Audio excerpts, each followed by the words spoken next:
আজকে চলে গিয়েছিলাম আমাদের পুকুরে মাছ মারতে, আর মাছ মারতে মারতে এরকম কিছু হবে সেটা তো ভাবতেও পারিনি। 10টার সময় রোদ্রের মধ্যে বসে সুপারি চাবাচ্ছিলাম, এদিকে বাবা দিয়ে দিল ডাক। কই রে বেটা, কি বাবা? পুকুরে মাছ মারতে লাগবে, কোদালটা নিয়ে আমি চলে গেলাম। যাচ্ছি। চলো বন্ধুরা তাহলে যাওয়া যাক। মাছ মারতে তো যাবো, কিন্তু এই পোশাকটা চলবে না, একটু পোশাকটা চেঞ্জ করে আসি। তাই এখান থেকে একটা পুরনো গেঞ্জি আর এখান থেকে একটা হাফ প্যান্ট ফাটাকসে পরে নিলাম। হাসলে হবে না বন্ধুরা, এরকম পোশাক পরেই যেতে লাগবে আমার। বাবা যেরকম বললো কোদালটা নিয়ে আয়, তো আমি কোদালটা নিয়ে নিয়েছি। তো এখন যাওয়া যাক। দু পায়ে হাঁটতে হাঁটতে চলে এলাম আমাদের পুকুরে। তো এখানে বাবা মাছ মারতে অলরেডি শুরু করে দিয়েছে, এখন আমিও নামবো গড়বড়াইতে থরবড়াইতে। নামার সাথে সাথে বাবা আমাকে বালতি ধরাই দিল। লেপ বালতি, লেপ বালতি, লেপ বালতি, লেপ বালতি।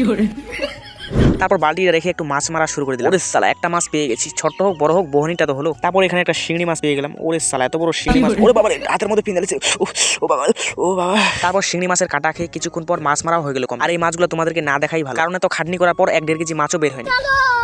তারপর চলে এলাম বাড়ি। আজকের ব্লগটা এখানেই শেষ করতেছি, কালকের ব্লগে দেখা হচ্ছে।